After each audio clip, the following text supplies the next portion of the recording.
Olá pessoal, saudações forenses. Eu sou Victor Boteon, sou perito criminal da Polícia Científica do Estado de Santa Catarina e hoje, no canal do YouTube do John, nós vamos conhecer um pouquinho sobre o importante trabalho desempenhado pela Polícia Científica aqui do Estado. Vem comigo, vamos conhecer um pouquinho das principais divisões que nós temos na Polícia Científica.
Vocês já devem ter ouvido falar sobre o IGP, o Instituto Geral de Perícias. Em janeiro de 2022, o IGP passou por uma reestruturação, passou por uma nova gestão e passou a se chamar de Polícia Científica.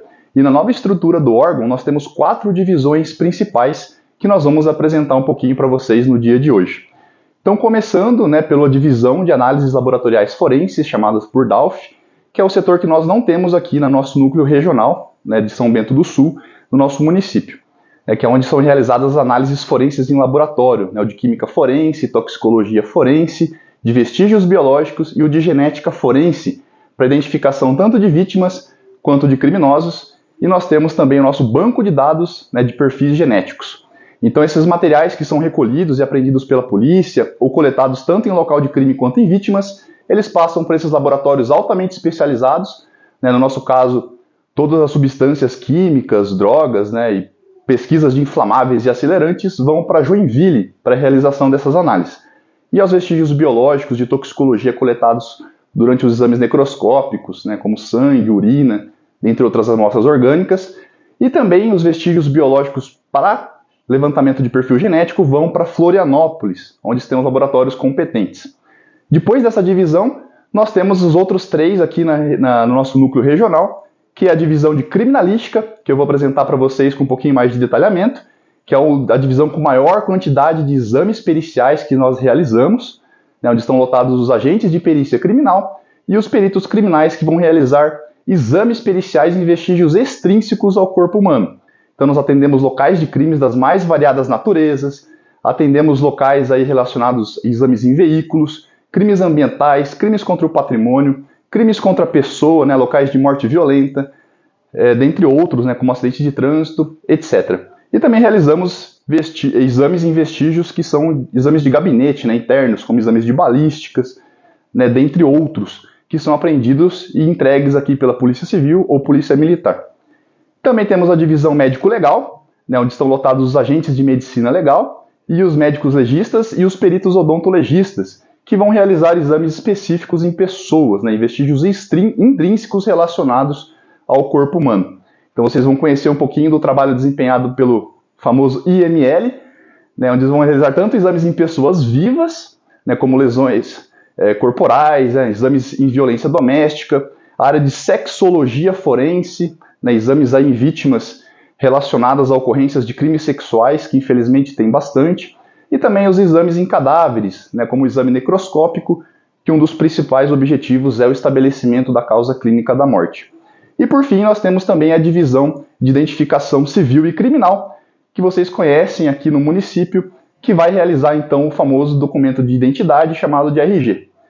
E daí vocês vão conhecer e serão convidados desde já a fazer o novo RG, sendo que a primeira via é totalmente gratuita, E também agora nós temos a numeração única atrelada ao CPF, e que foi uma iniciativa que partiu aqui da nossa Polícia Científica e que se estendeu para todo o Brasil.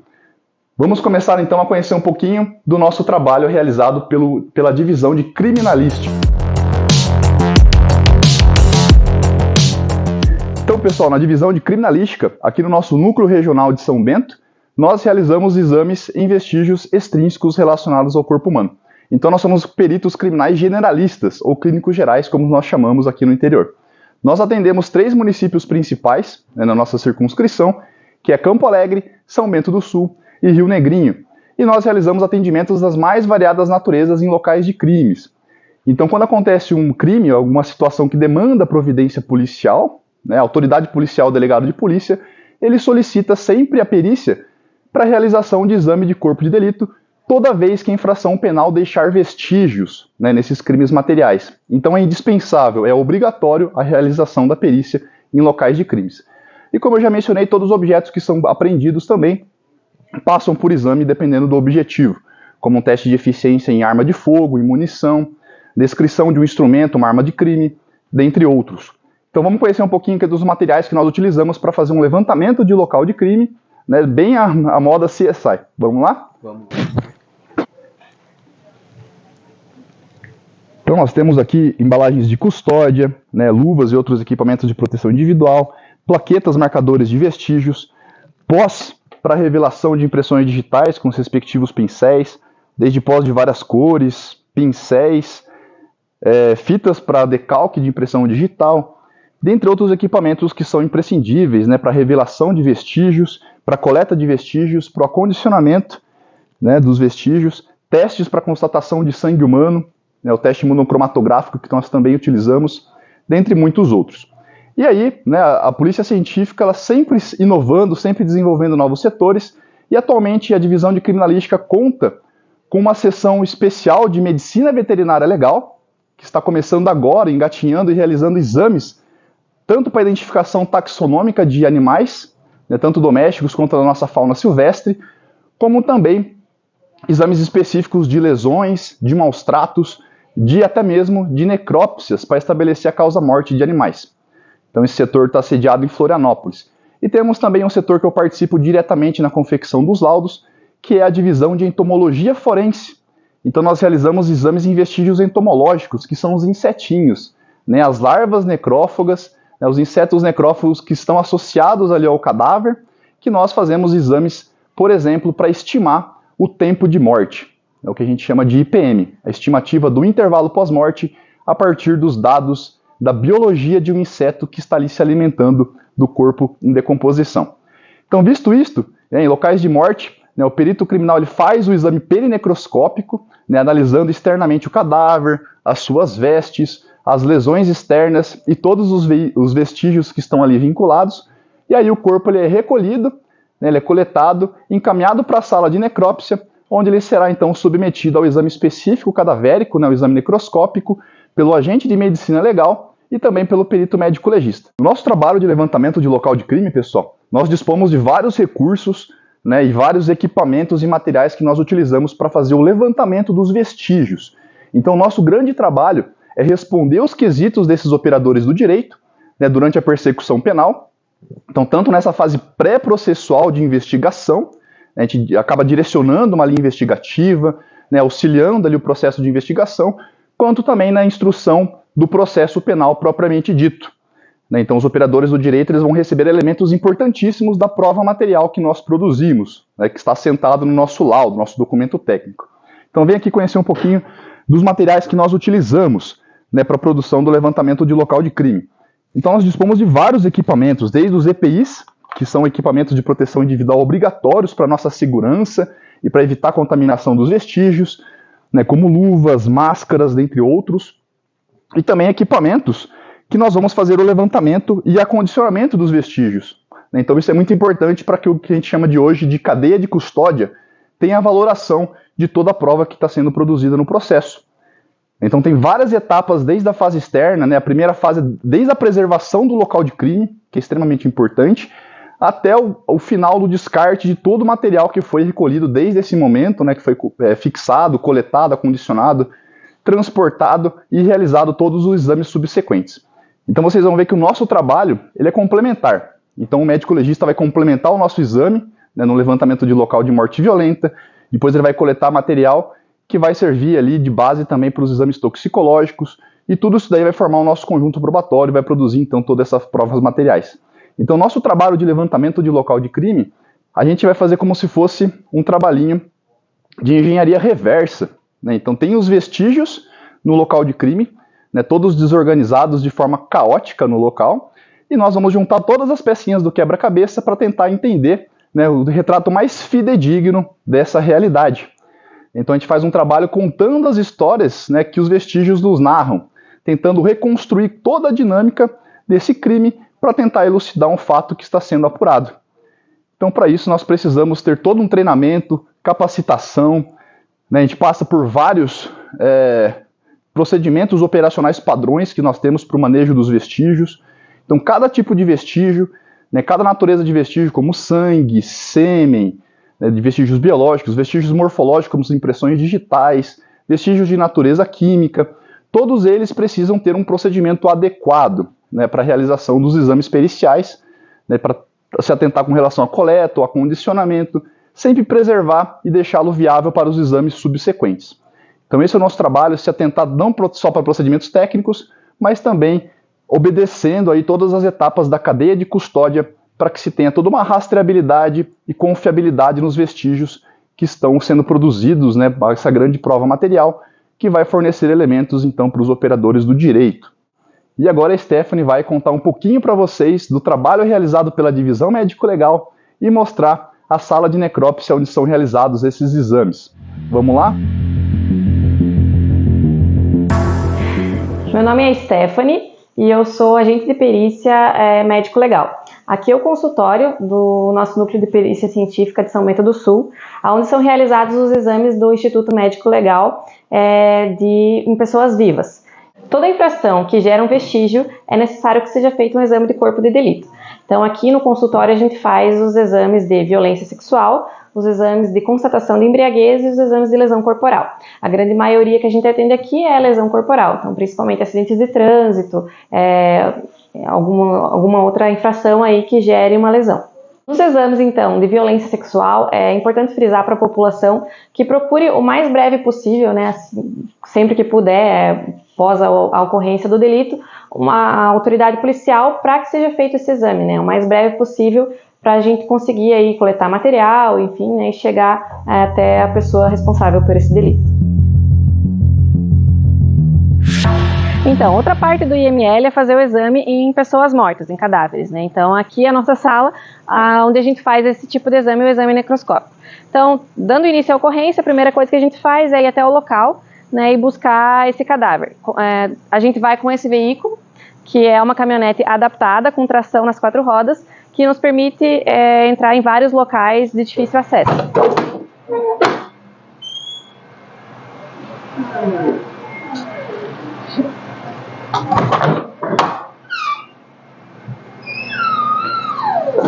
Então é aqui que vem os corpos de tudo que é estado que vocês encontram. Isso mesmo, né? Então a gente tem capacidade nesse veículo para 4 corpos, né? Então a gente tem 4 cubas.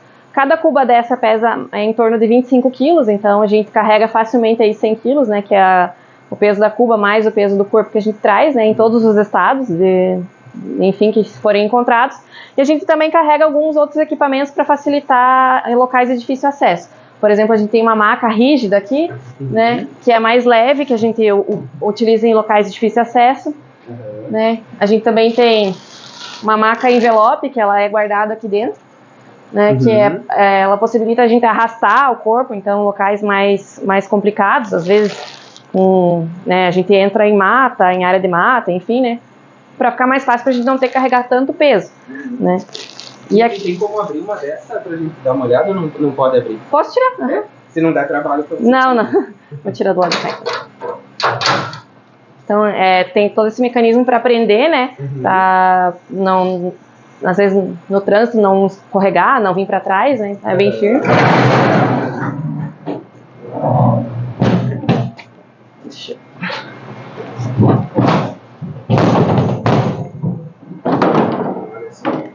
quantos corpos que já estavam aqui, né, estiveram dentro dessa...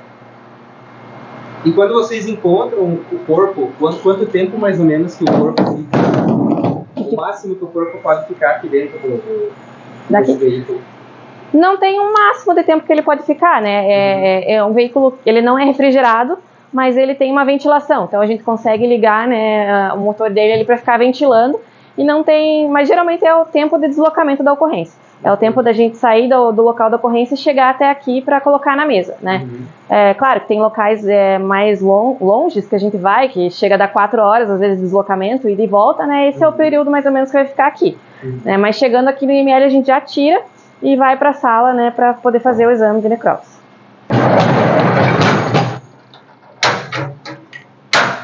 Então essa é a rotina do nosso local de ocorrência, né? Geralmente o IML vai sozinho, eu vou sozinha dirigindo o rabecão, mas no local eu encontro a equipe de perícia que sempre vai me auxiliar, os policiais, enfim, que estiverem no local, me auxiliam a fazer esse trabalho.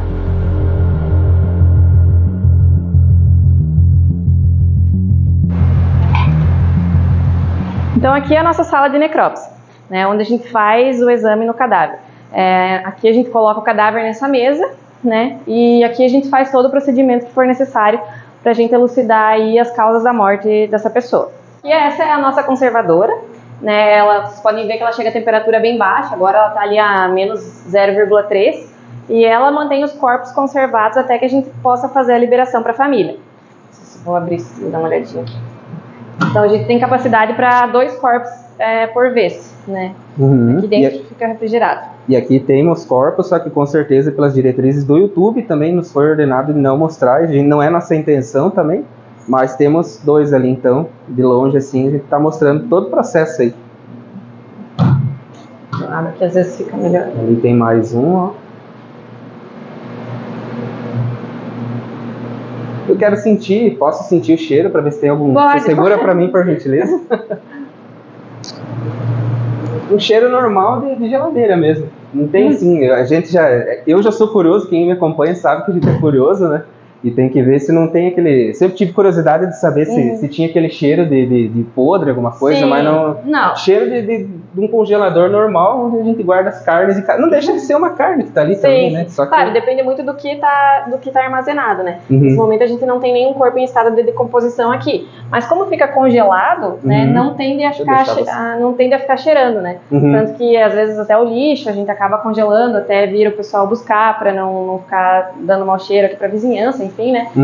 Durante os exames, né, é claro que vai ter um certo cheiro, às vezes cheiro de sangue, que se assemelha bastante a cheiro de açougue, assim, quando você vai, né, próximo ao açougue e sente aquele cheiro de sangue forte, é mais ou menos esse o cheiro que fica aqui. Mas é só durante o procedimento, porque depois que a gente libera o corpo, então a gente limpa tudo, higieniza todo o local, né, e sempre que for bem higienizado nunca vai ficar com cheiro forte, né, fica bem tranquilo, tanto que dá pra gente ficar aqui numa boa. Tem pessoas que são mais sensíveis, né, e quando a gente pega um corpo em estado de decomposição, a gente utiliza uma máscara também, né, que ela inibe praticamente 100% do cheiro. Então, enquanto a gente está aqui lidando, enfim, fazendo o exame, a gente não sente o cheiro, né, bem tranquilo. Senão a gente também não conseguiria fazer esse exame, né. E para pegar um corpo em estado de decomposição também deve ser mais trabalhoso, né? Porque não sei se ele vai soltando a camada da pele. O que acontece nesse... Dependendo do estado que o corpo está, acontece justamente isso. A primeira camada da pele, ela solta, né? Então escorrega um pouco, né? Enfim, dependendo do estado que tiver, se tiver um estado já muito líquido, né? Liquefeito, fica um pouco mais complicado da gente conseguir fazer esse encolhimento. Mas a gente já tem uma certa prática, né, e a gente faz tranquilo. Também a gente leva nesses locais a nossa máscara, né, cada um tem sua máscara individual, né, a gente leva no local e a gente também consegue manusear tranquilamente, né, porque a gente tem que tirar digitais, a gente tem que ter todos os cuidados, né, a gente, dependendo das digitais, do estado das digitais, a gente tem alguns procedimentos que a gente faz até a gente conseguir, porque a gente tem que identificar essa vítima, né? Faz parte do trabalho do IML a identificação da vítima. Então a gente coleta digitais e todo o material que for preciso, odontolegal, enfim, que for preciso para identificar essas vítimas, a gente faz, né? Então, e qual foi o caso, assim, desculpa te interromper, qual foi o caso, assim, que nessa tua trajetória, que mais te marcou, assim, que você viu que teve mais destaque, assim, que você... Tem casos e casos, mas o caso assim que mais marcou a tua trajetória profissional até esse momento? É uma pergunta difícil. Porque a gente acaba lidando com isso e vai virando uma rotina pra gente, né? Para as pessoas, às vezes, a gente sempre brinca e fala assim, pro familiar é o pior dia da vida dela, mas pra gente é só mais um dia, né? Então a gente tem até que se policiar para ter uma certa compaixão com as pessoas, enfim, né? Porque realmente para elas é um momento complicado, é um momento difícil. Acho que o mais difícil que sempre mexe com a gente é criança, né? Bebezinho. Então, assim, essas partes são mais complicadas. Geralmente quando é acidente de trânsito, muito inesperado, né? Que a família sofre bastante. Então, são as partes mais difíceis. Difícil pra gente também é locais de difícil acesso, né? Quando a gente tem que cachoeira, enfim, né? Lugares mais complicados. A gente sempre tem auxílio da equipe de corpo de bombeiros aqui da região, né? Mas pra gente fica mais complicado. Em estado de decomposição, assim, a gente acostuma também, né? Tranquilo, a gente faz normal. É um pouco mais complicado porque tem bastante, às vezes, bichinho, formiga, né? Mosca, mas a gente faz o trabalho normal, assim, não tem nenhum.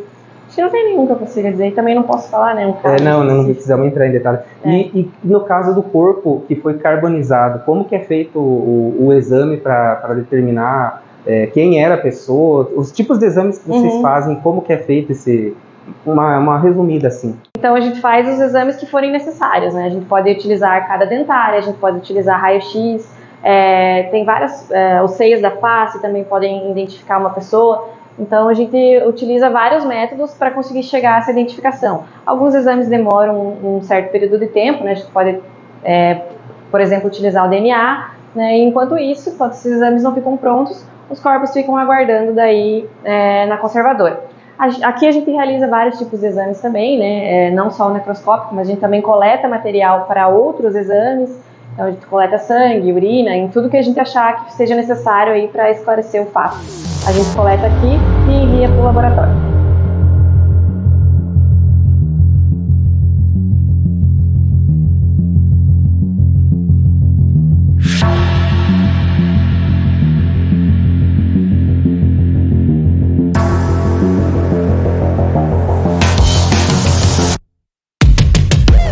Quais corpos que vêm aqui parar no IML?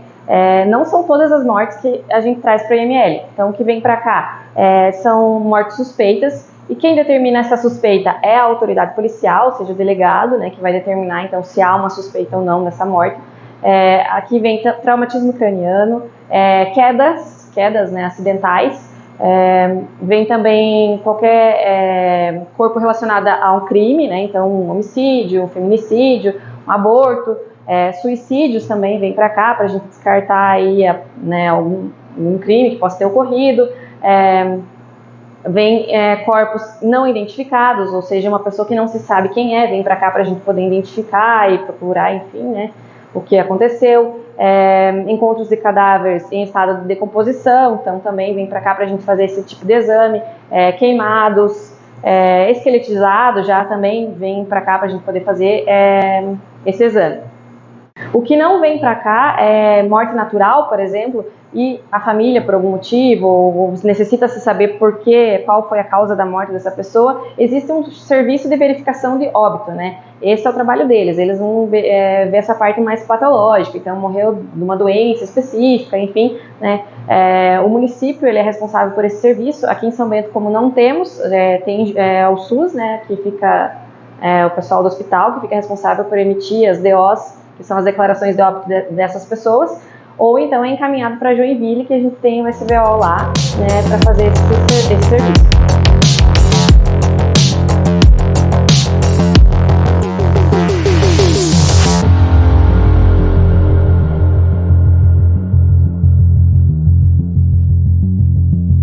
Oi, eu sou Mayra, eu sou agente de perícia criminal. Eu sou responsável pelo setor de identificação aqui do núcleo de São Bento do Sul. Então, o nosso núcleo aqui de São Bento atende aqui São Bento do Sul, Rio Negrinho e Campo Alegre.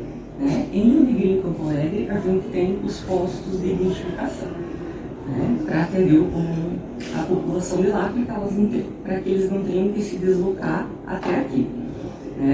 Então, agora falando mais especificamente aqui do nosso núcleo.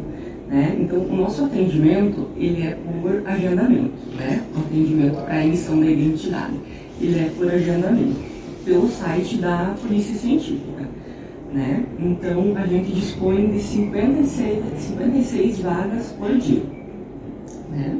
Então, a nossa agenda, normalmente, ela costuma estar lotada, né? A nossa agenda diária, ela costuma estar lotada. Essas 56 vagas estão sempre preenchidas, né? Mas é interessante que, normalmente, uma média, assim, de 20% dessas vagas costumam ser perdidas por pessoas que ou faltam, ou elas vêm até o núcleo, porém elas estão sem um documento, ou com o documento rasurado, com um documento com algum erro, né? Então é importante que a pessoa, ao fazer o agendamento, ela fique atenta à documentação, ao dia, né, do seu agendamento, para que essas vagas não sejam desperdiçadas, né?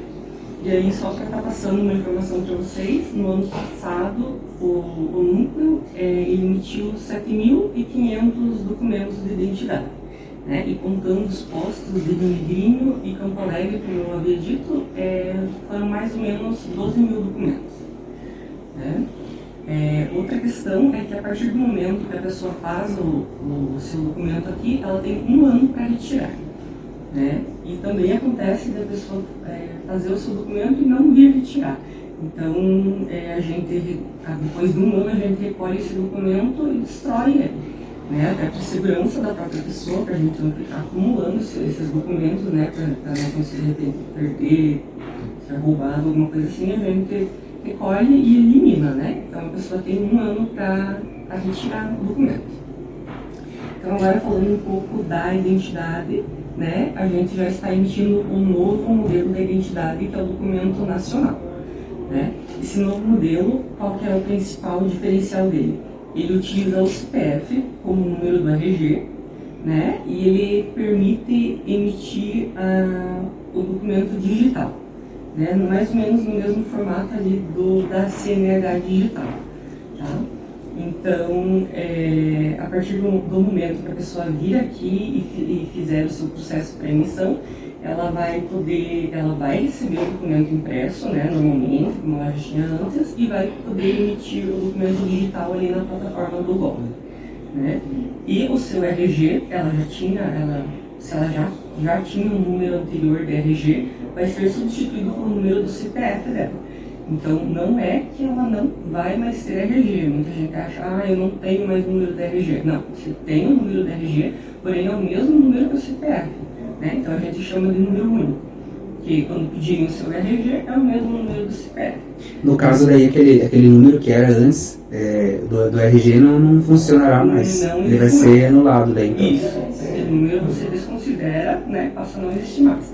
A partir do momento que você fizer aqui um novo processo, né, vai sair o seu documento ali no campo onde estiver escrito RG, é o número do CPF. Né? O seu número anterior você desconsidera, não utiliza mais. Né? E aí esse documento novo nacional, ele é gratuito, a primeira via, né, ele é gratuito para todos, porque ele é, no caso, obrigatório, né? Porém, ele é obrigatório, mas as pessoas têm até 2032 para fazer. Então não precisa ter pressa, né? Não precisa vir correndo, se a sua identidade ainda estiver boa, né? Ainda estiver válida, não precisa vir correndo fazer, tem até 2032, né? Nesse primeiro momento, quem realmente estiver precisando, né? Quem tiver com a identidade muito velha, tiver com alguma rasura, estiver precisando, né? Pode vir já estar trocando pelo modelo novo. Então agora também falando um pouquinho do processo, né? Do processo de como é feita a identidade. As pessoas acham que é só, né, sentar ali na frente do atendente, passar os dados, a identidade já sai impressa e pronto. Né, é só um papel, é só um documento. Não tem noção de quanto trabalho, de quantas pessoas tem por trás, né, desse processo da identificação.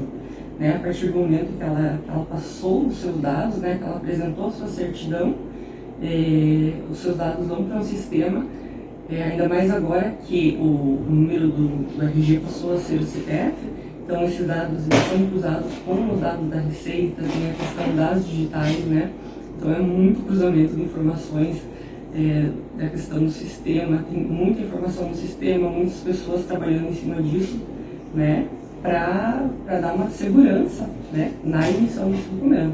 Então, por esse motivo, né, ele leva um tempinho ali, né, às vezes a pessoa, 15 dias, 20 dias para ter meu documento, meu Deus, né, é só imprimir. Ela, como eu falei, né, a pessoa acaba não tendo noção de quanto trabalho existe em cima disso. Né, realmente para garantir que não tem uma fraude, para garantir a segurança na emissão desse documento. E também, só para voltar um pouquinho, que eu acho que eu não comentei, a questão do documento obrigatório para emissão da identidade, que é a certidão. As pessoas acham que é minha segunda via, eu já tenho minhas informações lá, eu não preciso, eu só vou levar minha identidade. Não, precisa dar certidão de nascimento ou casamento, né? O documento obrigatório é a certidão. Essa certidão ela tem que ser original e tem que estar em bom estado. Né? Então, como eu tinha comentado ali, que muitas vagas do agendamento acabam sendo desperdiçadas, muito em função disso, que a pessoa vem sem o documento dela. Né? Então, quando você agendar o seu horário, traga a sua certidão, não esqueça, veja antes se ela está em bom estado, né? Se ela estiver rasurada, se ela estiver, né, se os dados não estiverem legíveis, tire uma segunda via, né, dela, porque é necessário, pela lei da identidade, a certidão é o documento obrigatório para emissão da identidade, né? Não importa se é a primeira, se é a segunda via, toda vez que você for emitir a sua identidade, é necessário apresentar a certidão. Vitor, e como que faz se a pessoa que está assistindo quiser ingressar nesse ramo que a gente está mostrando no decorrer desse vídeo, em algumas dessas áreas aí? Então vocês viram que é uma carreira fascinante e muito multi e interdisciplinar, né? Envolve muitas áreas do conhecimento.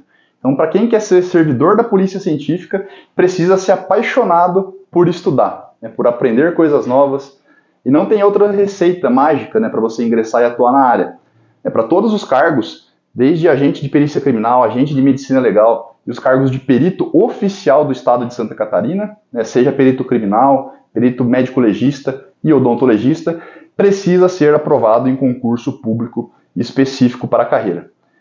Então tem que ficar atento, né, tem que esperar a publicação de um edital que é autorizado previamente, tem que estudar todo o conteúdo programático.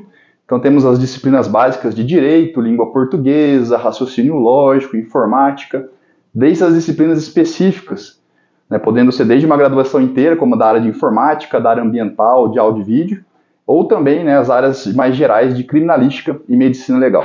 Então são alguns conteúdos que são cobrados em provas de concursos dessa área.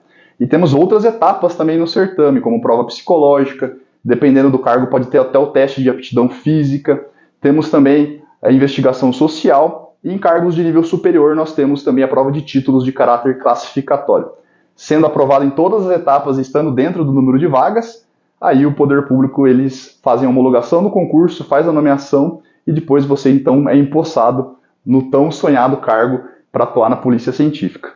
Então não tem receita mágica, tem que ter disciplina, se dedicar, se esforçar e estudar muito, né? Tem que ser apaixonado por estudar desde para entrar no concurso e depois continuar sempre estudando, se atualizando, se capacitando, que um dia você também vai conseguir atuar nesse fascinante cargo, nessa carreira maravilhosa que é ser perito criminal oficial e ajudar a desvendar casos, esclarecer quesitos da justiça, né, e da prova nós conseguimos a verdade. Então, um grande abraço, pessoal. Espero que tenham gostado e ficamos à disposição sempre que precisarem da nossa polícia científica.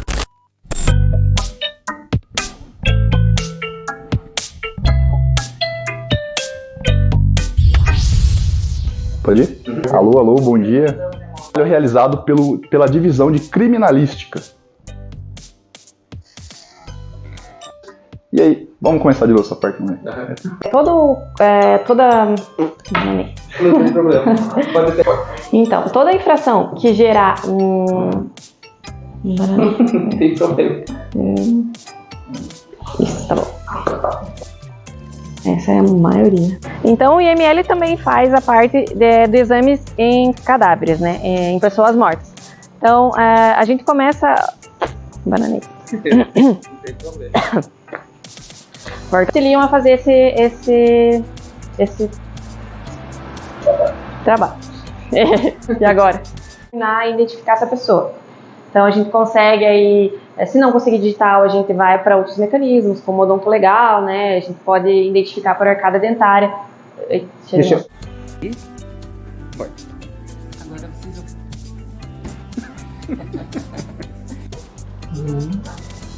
Tá, pode cortar. Bom, pessoal, como vocês viram aí, primeiramente quero agradecer vocês, né, da Polícia Científica, né, o Vitor, que teve à frente de todo esse representou aí o nosso pedido aí para todo mundo aí, todo o pessoal que participou aí, pessoal super capacitado, você não quis falar, né, mas a gente entende, né, é estrela, depois as pessoas vão ver ali no encontro na rua, né. Eu só tenho que agradecer aqui, vocês viram que o mundo aqui é muito curioso aí. Futuramente, quem sabe, a gente está à disposição aí para qualquer outros esclarecimentos, quaisquer outras curiosidades que venham a ter aí, né? Que prazer que eu tive de poder mostrar para vocês aí. Quer dar mais uma palavrinha final aí, Vitor? Ou fechou por aí? Acho que agradecer você aí por poder compartilhar um pouquinho do nosso trabalho, um pouquinho da importância que a perícia criminal faz aqui no estado de Santa Catarina, né? E daí valorizar um pouquinho do nosso trabalho é importante e mostrar que a gente está sempre integrado em projetos sociais, né, para a comunidade aqui da região. Né, e isso é extremamente importante, ter essas parcerias aqui no nosso município. Bom, e que bom que a gente tem, né, gente? Só tem que agradecer pelo trabalho também que vocês desenvolvem, não só pelo vídeo também, né, mas pelo trabalho que vocês desenvolvem também, né, senão o povo não me escuta aqui, pelo trabalho que desenvolvem, é digno de palmas aí de qualquer, não só aqui, como qualquer outro lugar do Brasil. A gente veio aqui para mostrar esse trabalho brilhante que vocês fazem aí, né, então, momentos difíceis que os familiares vêm, né, e vocês têm que estar preparados também emocionalmente para lidar com as diversas situações, né? Então fica aqui meu agradecimento a todos vocês aí e a Polícia Científica de Santa Catarina também por abrir espaço aqui. O meu nome lá da pessoa que autorizou lá, o delegado, como é que chama? Na verdade, nossa assessoria de imprensa, né, e o setor de inteligência que autorizou e permitiu a divulgação do vídeo. Fica aqui então o agradecimento do canal John, especialmente para eles também. Nos vemos no próximo vídeo. Isso aí.